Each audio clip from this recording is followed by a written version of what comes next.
Assalamu alaikum wa rahmatullahi ta'ala wa barakatuh. Bismillahir Rahmanir Rahim. Alhamdulillahi Rabbil Alameen. Wassalatu wassalamu ala Sayyidina Muhammad wa ala alihi wa ashabihi at-tayyibin at-tahirin.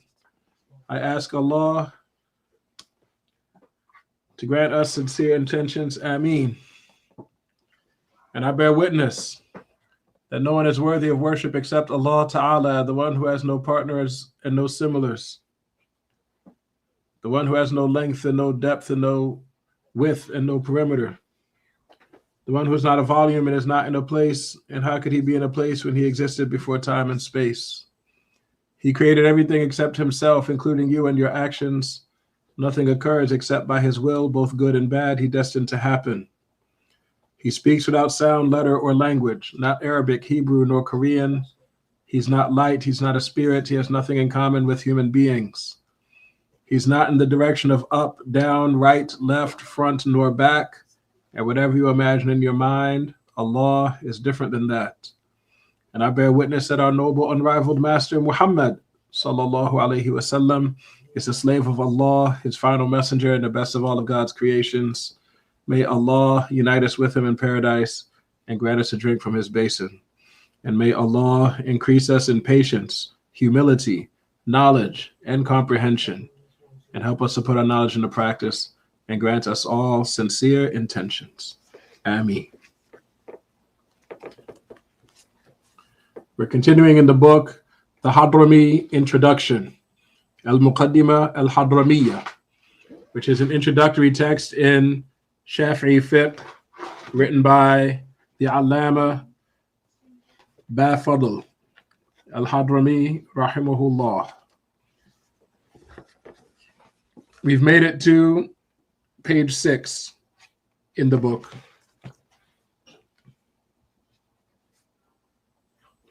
We've made it to page 6 in the book. We've made it to the section entitled Recommended Acts of Wudu. So I just want to repeat to make sure it's understood from the last class, from the last lesson. We said that there are 6 things that a person must do in order for their wudu to be valid. We said if a person does all 6 of those things, then that means their wudu is valid. Their wudu counts. It means they have wudu if they've done all 6 of those things. Even if those were the only things they did. If all they did were those 6 things, nothing more, nothing less, then they have wudu. Okay, that's what it means that these things are the obligatory aspects of the wudu. Okay, when we say these are the integrals or the obligations or the pillars of wudu, what we mean is the necessary components. If you do those 6 things, then you have wudu. If you left even one of them out, or if you did even just one of them incorrectly, then you don't have wudu, because the wudu depends on those 6 things. Okay? What we're going to discuss today are more things in the wudu, more aspects of the wudu, but these ones are not necessary. These ones are what we call recommended. Okay, the ones we're going to talk about today, these are the things that you should do in your wudu. You should make sure you do them, because in doing them, there's more reward. And in doing them, there's imitation of our beloved, sallallahu alaihi wasallam. Okay, in doing them, there's greater religiosity. All right, doing these things, in some respects, we would say that it makes you a better Muslim, because you're imitating him, sallallahu alaihi wasallam, more closely, and you're seeking reward from Allah, and you're doing these optional matters. These recommended matters, by the way, the word that we use for them is sunnah. So everything that we're going to talk about today, these things are what we call sunnah. They're sunnahs of wudu. It means these are things that the religion, the Sharia, encourages us to do. But your wudu would still be valid even if you did not do any of these things that we're going to mention today. Because the validity of the wudu depends on what? The 6 things we talked about last week. With that, I will go into the book. Page 6. Recommended acts of wudu. The author, may Allah have mercy on him, said, the recommended acts of wudu are toothbrushing. So one of the recommended acts of wudu is to use the siwak. 1 second, please.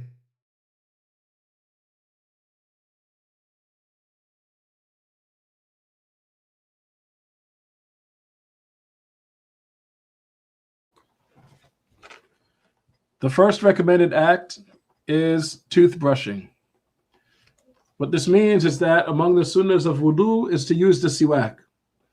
And I remind you that the siwak, the best thing to use as a siwak is a stick from the arak plant. But anything that is rough and not part of your body, not attached to your body, anything that's rough and not attached to your body counts as a siwak. So even if you're using a regular old toothbrush that you buy from the supermarket or the drugstore, you can use that, and that counts as using the siwak, and you will get the reward of the sunnah, of following the sunnah, even if you use that as your siwak. Then it says B, followed by the naming, which is aligned with the intention at the beginning of washing the hands. So there's a couple of issues here.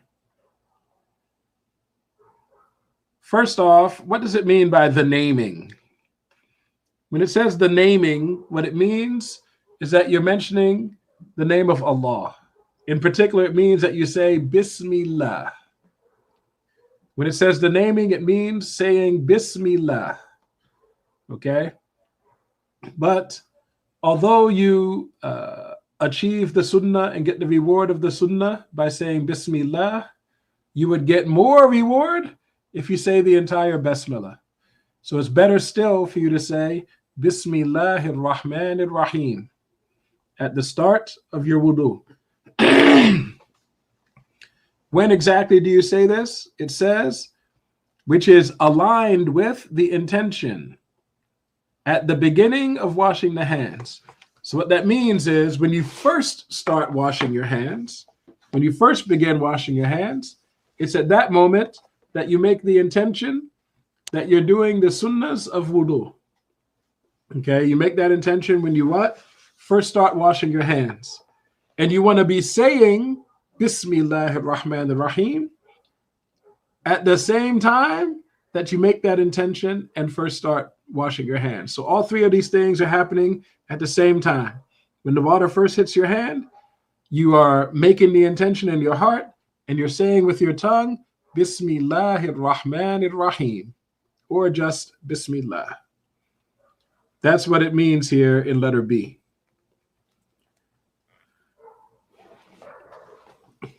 Inshallah, that's understood. It means you wash your hands at the start of the wudu, and that's when you make the intention of what? That you're doing the sunnahs of the wudu. Because we talked last week that one of the 6 obligatory parts of the wudu is that you make your intention. And we said then that the intention has to come when? When you first start washing your face. Okay, so the intention of your obligatory wudu or your intention of lifting hadath from your body, that intention comes when you start washing your face. As for the intention that you make when you start washing your hands, it's the intention that you're doing the sunnahs of wudu, because there are certain things that are sunnah to do even before you wash your face. That's the intention you make when you begin washing your hands, and that's when you say Bismillahir Rahmanir Rahim. Let's read it again. It says, letter B, followed by the naming. The wording of the text, and even the Arabic text suggests this. The wording of the text suggests that the time when you use the toothstick, the time when you use the siwak, is before you wash your hands and say your basmalas. That's what this wording here suggests, because it says A, toothbrushing, and then it says followed by saying Bismillah, which happens at the same time as you make your intention and begin washing your hands. That phrase followed by clearly indicates that the time to use the siwak is before you wash your hands and say your basmala and make your intention. And in fact, there is a significant portion of the Shafi'i madhab who holds that opinion. They say that the time to use the siwak is before you wash your hands, but the stronger opinion is that you actually use the siwak after this. Okay, so according to the stronger opinion, when you make your wudu, you're going to start by washing your hands. And when you first begin washing your hands, that's when you have the intention in your heart that you're doing the sunnahs of wudu. And that is when you will say Bismillahir Rahmanir Rahim. As you'll see later, you say it 3 times. It comes later in the list, but among the sunnahs of wudu is to do everything 3 times. So even Bismillahir Rahmanir Rahim, you'll do it 3 times. But the strong opinion is you wash your hands 3 times. And when you first start, you have the intention in your heart that you're doing the sunnahs of the wudu. And you say Bismillahir Rahmanir Rahim 3 times first. And after that is when you use your siwak. The stronger opinion is the time for the siwak comes after you've washed your hands. Okay, let's keep going. Letter C. To pronounce the intention and accompany it. What does that mean? It means that another one of the sunnahs of wudu, another one of the things that you should do, that you should make every effort to do, but nonetheless, if you leave it out, your wudu will still count. Okay, the third thing in the list is that you should say your intention out loud. Okay, you should say your intention out loud. We don't mean so loud that everybody can hear, but you say it with your tongue loud enough that you can hear it. Okay. And the time when you say it out loud is after you've said Bismillahir Rahmanir Rahim 3 times. So when you're washing your hands 3 times, you'll say Bismillahir Rahmanir Rahim, Bismillahir Rahmanir Rahim, Bismillahir Rahmanir Rahim, Nawaitu Fard al-Wudu, for example. You'll say, I intend the obligation of wudu. You say it out loud. You say it with your tongue. Okay? It says, and accompany it. What does that mean, accompany it? It means you keep that intention in your heart, like at the front of your mind. You keep the intention in your heart until you've completed the entire wudu. That's what he means by accompany it. Okay, so you make the intention, you say it out loud, and you keep that intention in your heart until the wudu is completed. This is a recommendation. Okay, remember, we said last week that what's required is for you to have the intention at the moment the water touches the face, right? When you first begin washing the face, what's required is to have the intention at that time. And then that from after that point, that you simply not do anything that would negate that intention, such as intending to interrupt your wudu or doing something that breaks a wudu. Those things would contradict the initial intention. You understand the difference here? What's required is to have the intention at the moment you start washing your face. But what's sunnah, what's recommended, is to keep that intention in your heart for the duration of the wudu. You understand the difference? Inshallah, that's clear. So what happens if you do not say Bismillah in the beginning of your wudu? It says if one leaves the naming in the beginning, leaves it, meaning if you leave it out, okay, if you make a mistake and don't do it. It says if one leaves the naming in the beginning, even if on purpose, even if it wasn't a mistake, you intentionally chose not to say it at the start of your wudu, then what do? It says one can pronounce it before finishing by saying Bismillahi awwalahu wa akhirah. If you look carefully in the book, those of you who know Arabic, my copy of the book says Bismillahi awwalihi wa akhirih. It has a kesra it says awalihi, where the lam has a kasra and the ha has a kasra. And it says wa akhiri, where the ra has a kasra.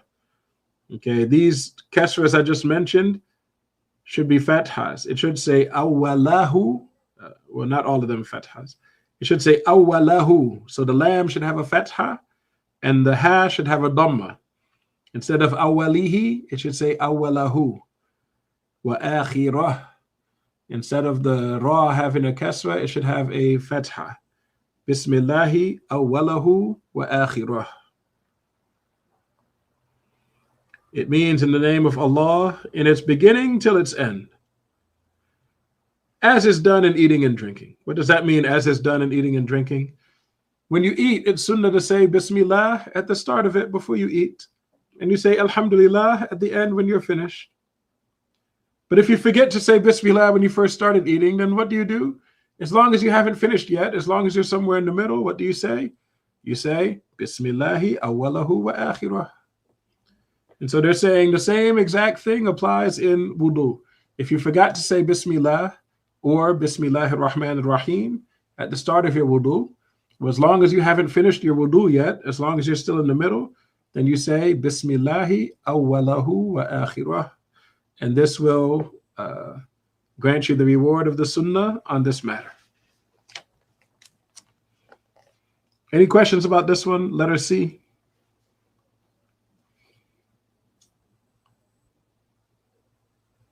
If you have questions, just drop them in the box, inshallah. I'll get to them at the end. Letter D. It says, then washing the hands. Okay? It says, then washing the hands. What does that mean? It means that washing the hands is one of the sunnahs of wudu. We already mentioned, like some of these sunnahs, they come right on top of one another. So stating in order is a little bit difficult, okay? But when you first start washing your hands, when the water first hits your hand, you're going to say Bismillahir Rahmanir Rahim 3 times. Then you're going to say your intention out loud, nawaitul wudu, and you're going to hold the intention in your heart. You're going to do all of those things in a row. But normally, you haven't even finished washing your hands one time, and you're already done saying all those things. Okay? That's why he says, then washing your hands. He doesn't mean that you start washing your hands after those things, but rather he means that you still have to finish washing your hands after you do those things. Okay? The washing of the hands, it takes more time than saying that stuff. So it's as if you're delaying it until after you do those things. But in reality, you begin washing the hands when you begin the other sunnahs, and you complete washing the hands after those other ones are completed.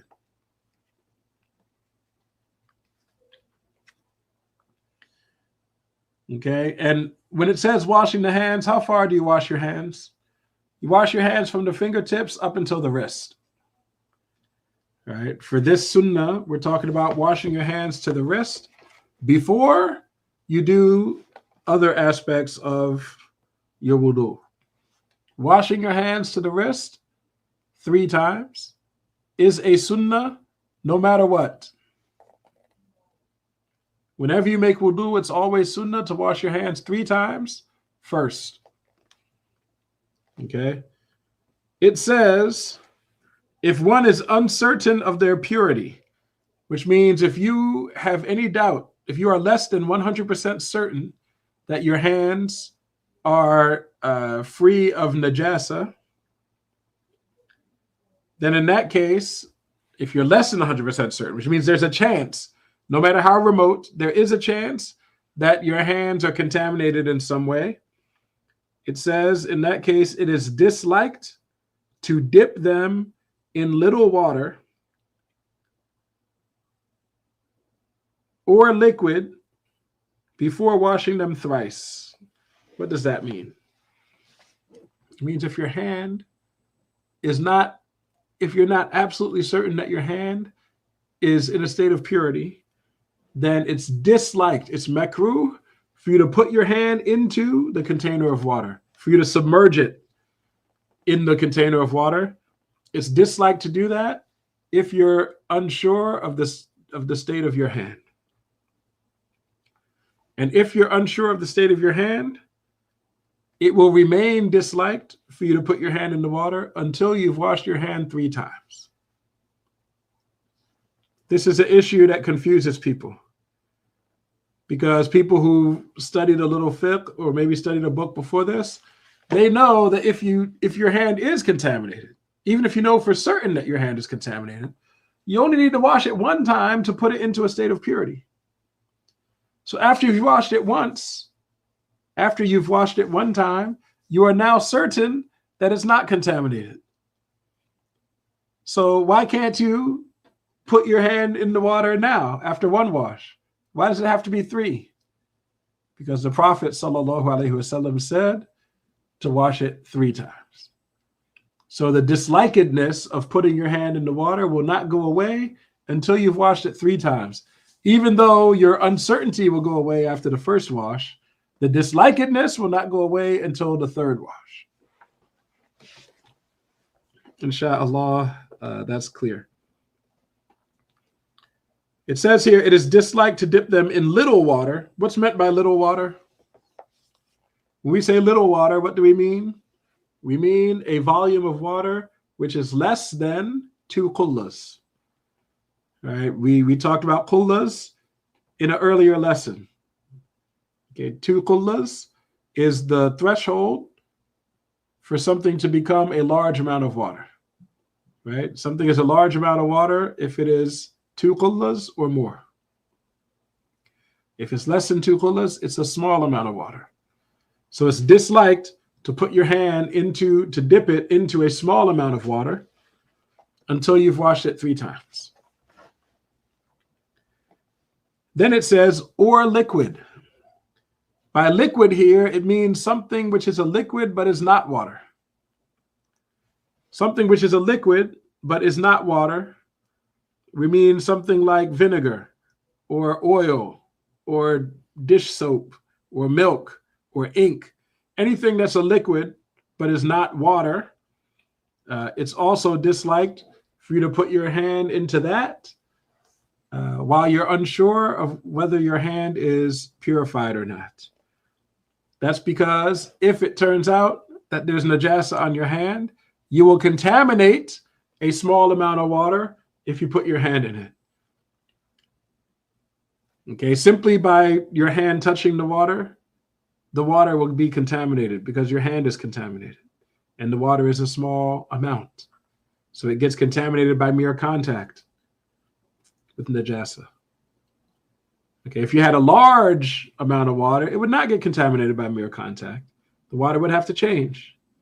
Okay, but a small amount of water would be contaminated by mere contact. And if you have some liquid that's not water, well, then it doesn't matter what the volume is. If you had a small amount or a large amount, the entirety of it would be contaminated simply by contact. This is why it's disliked for you to put your hand into some liquid that's not water, no matter how much of it there is, or if you put it into a small amount of water, it's disliked to do that until you've washed your hands 3 times.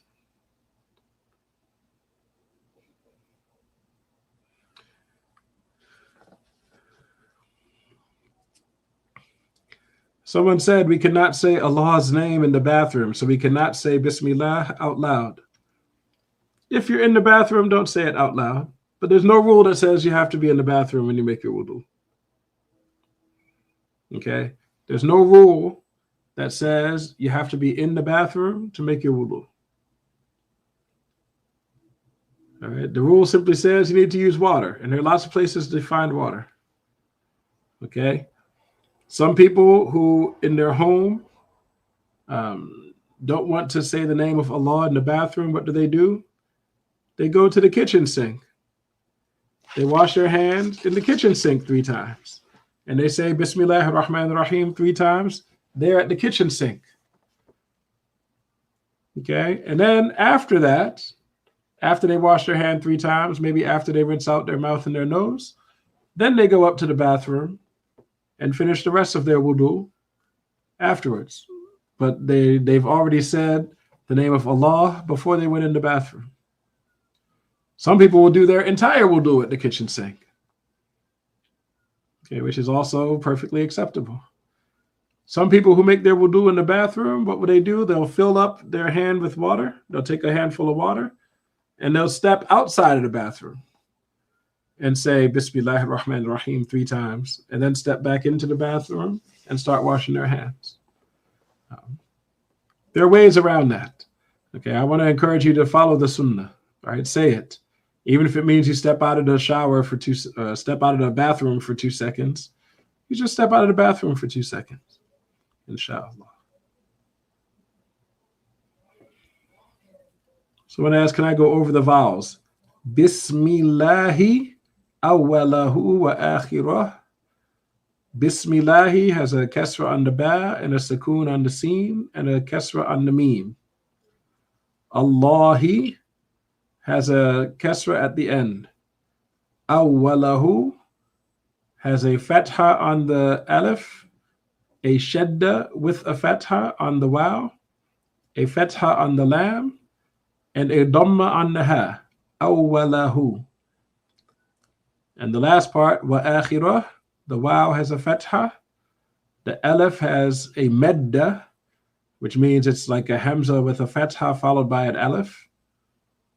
The kha has a kasra, the ra has a fatha, and the ha has a dhamma on it, but you most likely would not say it. You would just say Bismillahi awwalahu wa akhirah.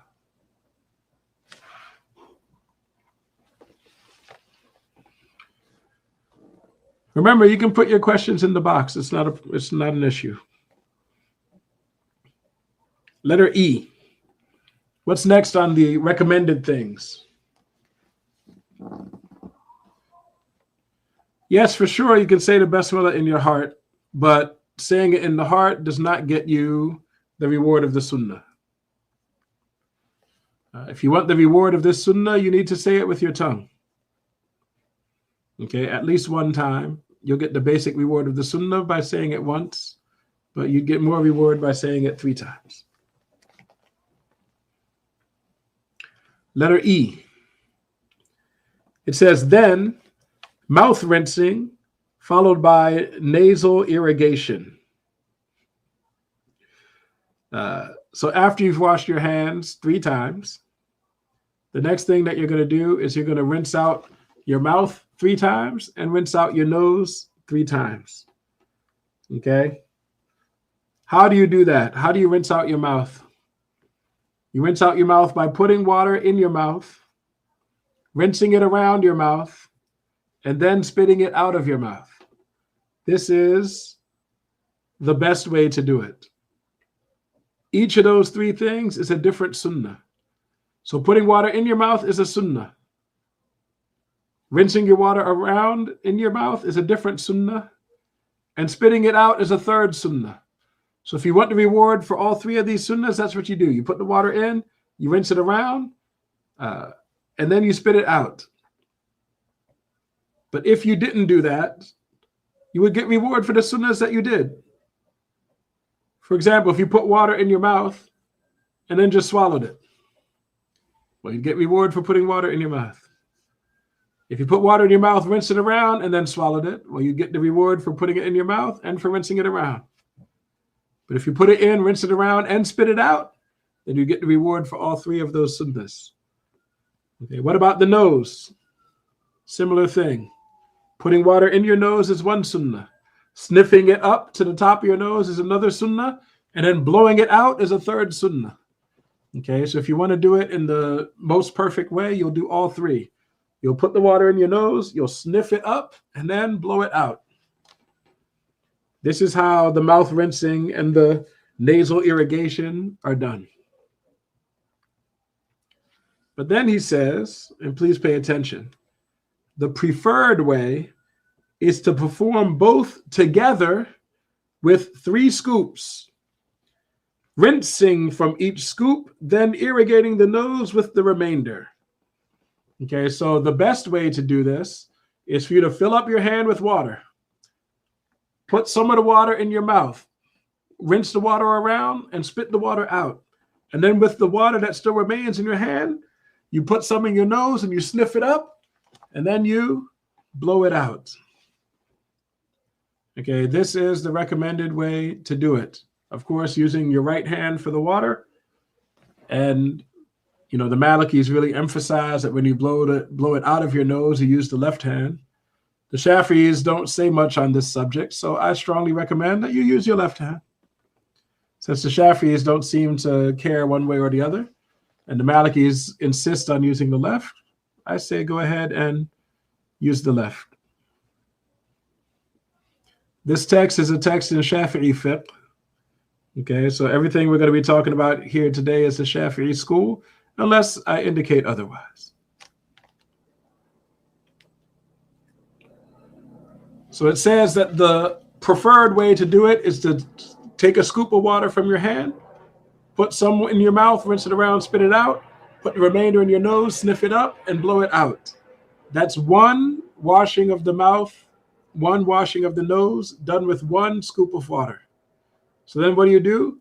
You get another scoop of water and repeat for a second time. Water in the mouth, rinse, blow, spit out. Water in the nose, sniff, blow out. And then you do it for a third time. Okay, so that you get just 3 handfuls of water. But with 3 handfuls of water, you've rinsed your mouth out 3 times and your nose out 3 times. This is the recommended way to do it.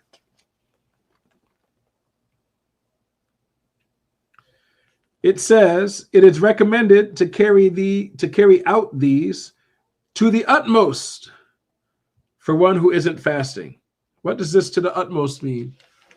It means that if you're not fasting, if you are not fasting, then the sunnah is when you put the water in your mouth, we said it's sunnah to rinse it around, right? You want to rinse it around like strongly. You want to exaggerate the rinsing. Rinse it with force. Rinse it all around. Make sure you go way to the back of your mouth. Rinse the water everywhere. Okay? And then spit it out. That's the sunnah if you are not fasting. Same with the nose.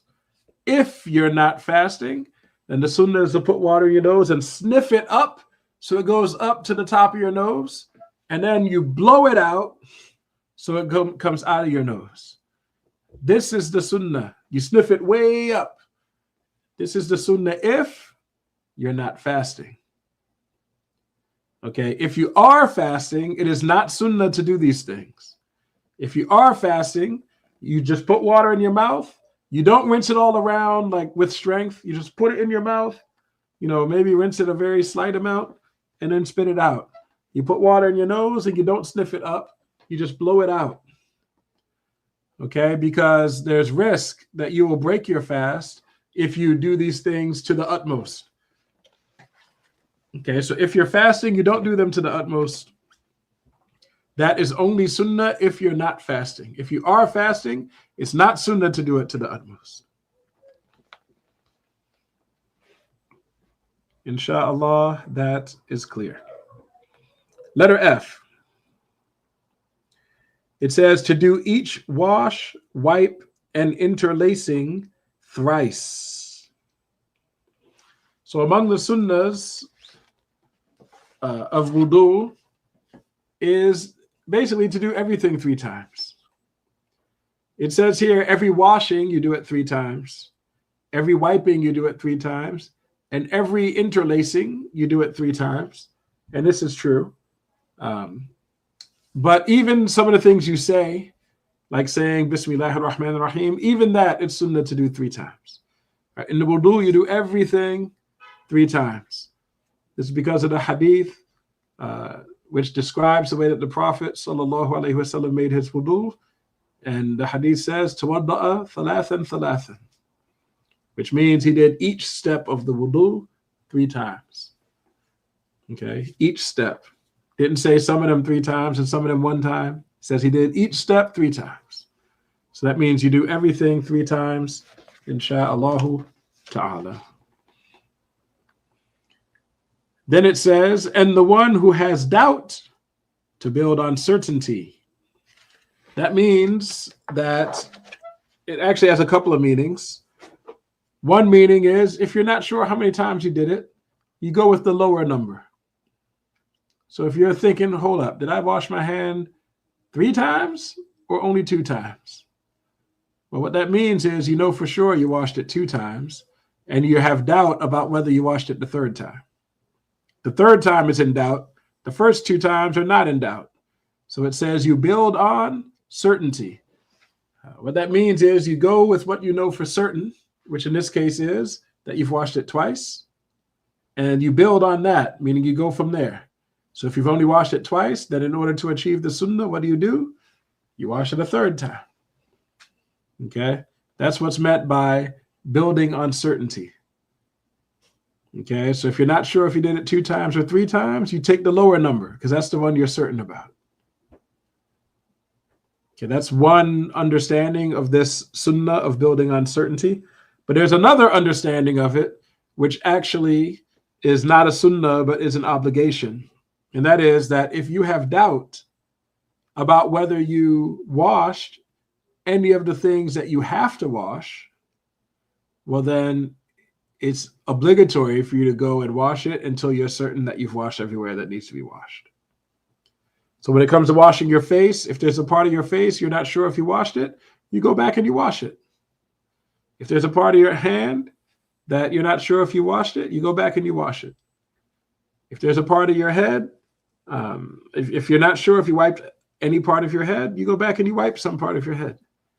If you're not sure if there's a part of your foot that you didn't wash, you go back and you wash it. Okay? Because you build on certainty. You're certain you wash parts of your face, hand, or foot, but there's a part you're not certain about. And so you wash it until you are certain. Okay, this is for normal people. This is for normal Muslims, what I'm saying. Sometimes a person will get waswas and they're in a different situation.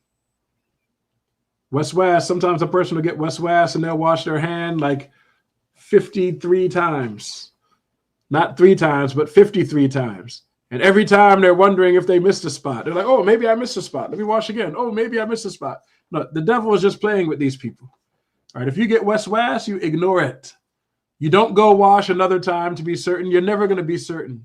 The waswas is just like a game that the shaitan plays with you to stop you from being certain. If you have waswas, you push it out of your mind and ignore it and get on with your day. Okay, we're talking right now about someone who does not have waswas. The one who does not have waswas, if he's not sure, maybe he missed a spot, you go back and you wash the spot. That way you are sure. It's not something you're going to have to wash 15 times. You go back and you wash it 1 time to be sure, and then you move on. Inshallah, that is clear.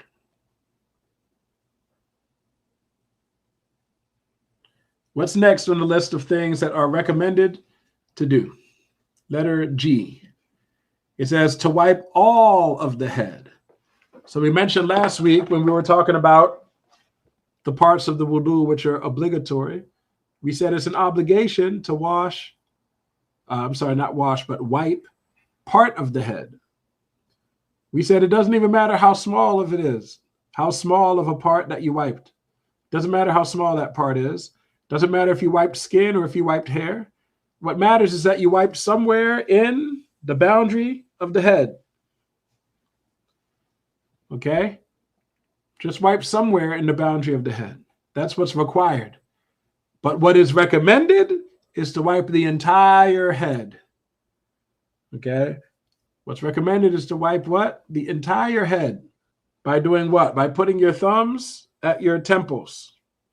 And then putting your index fingers together like this, okay? And then you wipe from where the normal hairline is. You wipe back over your whole head until you get to that knot at the back of your head, okay?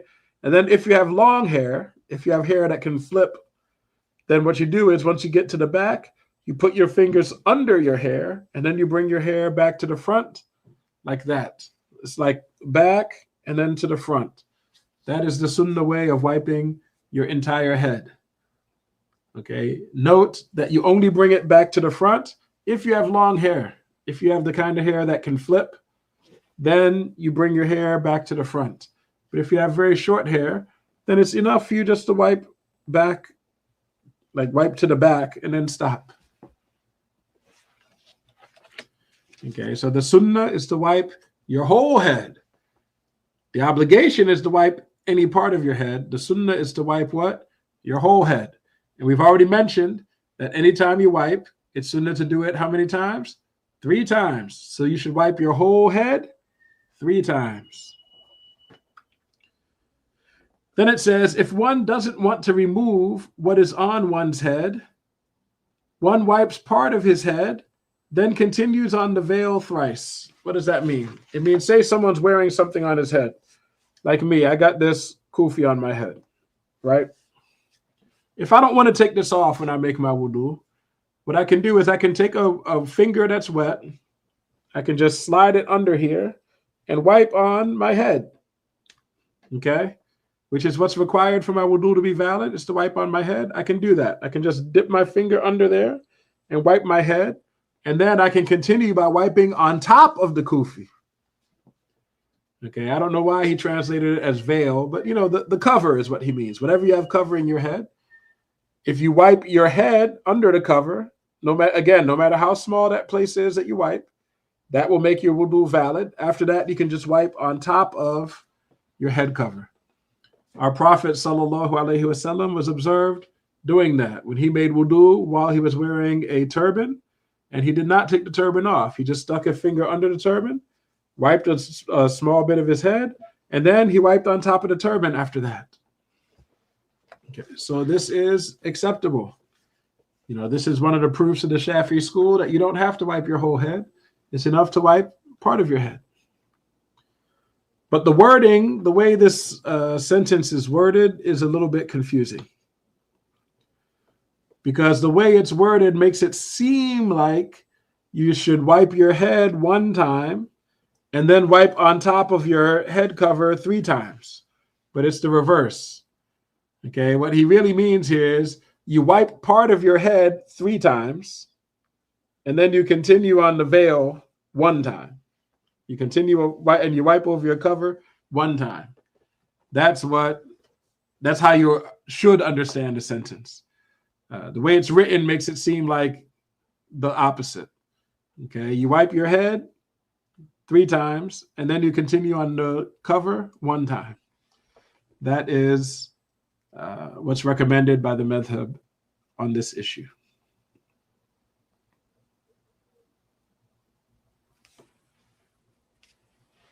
Letter H. It says to wipe both ears, outward and inwards, with fresh, and then in parentheses, new water. Yes, this applies to women with hijabs as well. You don't have to take your hijab off. If you can stick your finger under there, wipe part of your hair, then you can wipe on top of the hijab for the rest. But for women, this is often difficult. It depends on what kind of hair you have. If you have that, you know, the hair that people used to call good hair, if you got like straight hair, that silky hair, if you stick your finger in and wipe it, when you pull your finger out, you're going to pull the hair out with it. And then you're going to have an issue after that. It may be hard for you to get that hair back in and covered up properly. It may be easier to take the hijab off, wipe, and then put the hijab back on. But, you know, if you have the kind of hair that, you know, isn't straight, isn't permed, you know, some people have hair where you can wipe it and it's going to stay. So, yeah, sure, knock yourself out. Now, what does he say? Letter H says to wipe both ears, meaning both of the ears. You wipe both of them. Now, remind you, the difference between wiping and washing is what? It's the amount of water. When we say washing, we mean that the water is flowing over everything that needs to be washed. The water literally flows over every part of your face or your arm or whatever it is you're washing. But when we say wiping, we mean that something which is damp is moving across the body part, even if it's not flowing water that's moving across the body part. So it's sunnah to wipe both ears, outward and inwards, with fresh water. And it says new in parentheses because that's what's meant by fresh water. We don't mean fresh water like it's from a spring or a river. We're not saying you can't use salt water. That's not what's meant here by fresh water. It means new water. What it means is the water that's on your hands when you wipe your ears, it's not the same water that was on your hands when you wiped your head. Okay, you want to wipe your head and then get some new water and use the new water when wiping your ears. It says, and to wipe the ear holes with fresh water. What do they mean here? What they mean is that the sunnah is to wipe the ear canals, okay, the ear canals, and to wipe the front of the ears, and to wipe the back of the ears, and to use fresh water for all of that. So what is the recommended way? What is the recommended way to do this? There are different sayings in the madhab, but the strongest saying is that you use your index fingers, which are wet. You put them inside the ear canals and you rub them around inside the ear canal. Then you take the finger, the index finger, and you wipe it around all of the folds on the front of your ear. And then you take your thumb and you put it behind your earlobe and you wipe on the back side of the ear from the earlobe up to the top. That way you've wiped the front of the ear and the back of the ear. And then you take the palms of your hands, which up until now haven't wiped anything yet, and you press them against your ear like this, so that the whole front of the ear is now washed with the palms, which is like, I mean, it's not new water in the sense that you didn't get a new handful, but it's water that hasn't been used yet. You put it on your ear like that. Okay, this is the strong saying. Some people will say that even after that, you take your pinkies and put them inside your ear canals, which is what some people do. Usually the people who put the pinkies in the ear canals do not put the index finger in the ear canal. So they wipe the front of the ear with the index finger, the back with the thumb. They wipe the front again with the palms, but then with the pinkies, they go into the ear canal. And this is also acceptable. In fact, they say that one saying that they taught us when I was in Yemen is that a person will wipe their ears 15 times in the course of a wudu. What they mean by that is when you wash your face, which you're going to do 3 times, that every time you wash your face, you wash your ear as part of washing your face, even though the ear is not part of the face. But as you'll see later, one of the sunnahs of washing the face is that you go beyond the boundary of the face. You wash more than just your face. So they say you'll wash your ear 3 times. Because you wash your face 3 times, you're going to end up washing your ear 3 times, because each one of those times you go past the boundary of your face and wash your ear. That's 3 times that you washed your ear. Then they say when you wipe your head, we said that the sunnah is to wipe backwards like this and then come forward. Well, you know, they used to teach us that if you wipe back and then you wipe forward, and then after that, you take like the palm of your hand and you wipe around your ear. So it becomes like one motion like this. You go back, forward, around, back, forward, around on your ears. So because you wiped your head 3 times, you also wiped your ear 3 times. That means you wiped your ear 3 times when you washed your face and 3 more times when you wipe your head. So your ear has already been washed 6 times before you even got to the part of the wudu where you're supposed to wipe your ear. And then you're going to wipe the front of the ear and the back of the ear 3 times each. So that gets you up to 9 times of wiping the ear. And you're going to press like this with your palms 3 times. That gets you up to 12. And then the ones who put the pinky in, you do that 3 times, and that gets you up to 15 times that you will wipe your ear in the course of the wudu. Someone asked, if you wipe your head one time instead of 3 times, what's the ruling? The ruling is fine. The validity of your wudu does not depend on wiping your head 3 times or even 1 time. Okay, remember, for your wudu to be valid, you just have to wipe some part of your head 1 time. You don't even have to wipe the whole thing. So if you wiped your entire head 1 time, well, then you get the sunnah. You get the reward of the sunnah for wiping your entire head. Okay, you're rewarded for that. And if you do it 3 times, then you get more reward because you also did the sunnah of wiping 3 times. Okay, but this isn't something where, there's some kind of penalty. All of these things that we're talking about today are recommended. None of these things we're talking about today are something that you have to do. None of them are.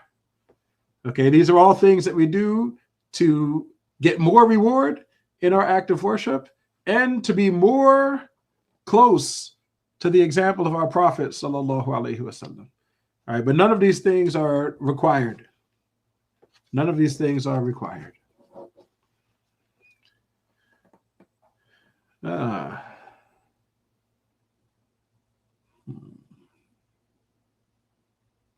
Let's stop here, inshallah. So we'll just begin. I'll probably do letter H all over again since it's at the top of the page. We'll just begin with page 7, inshallah, next week. If anyone has questions, please do write them in the box. I believe I've responded to all of them so far.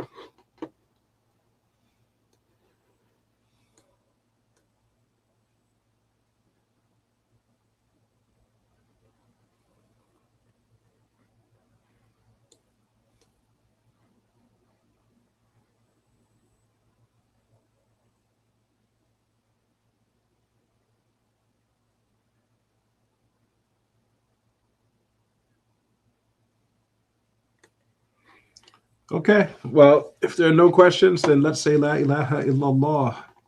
La ilaha illallah. La ilaha illallah. La ilaha illallah. Allahumma salli ala Sayyidina Muhammad wa ala alihi wa sahbihi wa sallim. Allahumma salli ala Sayyidina Muhammad wa ala alihi wa sahbihi wa sallim. Allahumma salli ala Sayyidina Muhammad wa ala alihi wa sahbihi wa sallim. Rabbi ighfir li wa lil mu'minina wal mu'minat. Rabbi ighfir li wa lil mu'minina wal mu'minat. Rabbi ighfir li wa lil mu'minina wal mu'minat. Someone asked a question about DoorDash.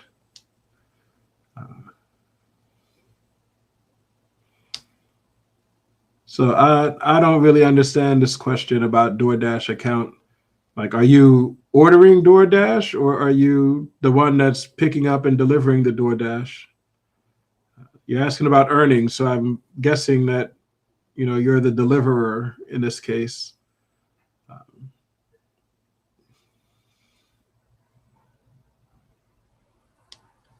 Honestly, I don't know the answer. I don't really understand the way DoorDash works. But my suggestion is to use your own account, not to use someone else's account. And as for whether the earnings from it are haram, this also I don't know. DoorDash is one of these companies that, if they send you to a restaurant that doesn't have anything halal, then how can you pick it up and deliver it to somebody? Even if it's a restaurant that does have some halal things, if you are aware of what was ordered, I'm guessing that sometimes these delivery people know what the order is, know what the person ordered. Well, then it would be haram, of course, for you to deliver it to the person. So DoorDash is definitely not a job that I would recommend taking, inshallah. If you have access to a car and you're able to do DoorDash, well, then you're probably able to do Lyft or Uber, okay, and just drive people around. Inshallah, that's easy, clean money. Inshallah ta'ala. Any other questions?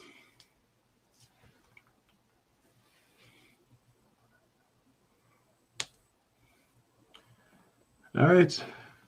Well, in that case, may Allah bless you all. May Allah make your affairs easy, insha'Allah ta'ala. May Allah grant you good health, and I'll see you next week, insha'Allah ta'ala. Assalamu alaikum wa rahmatullahi ta'ala wa barakatuh.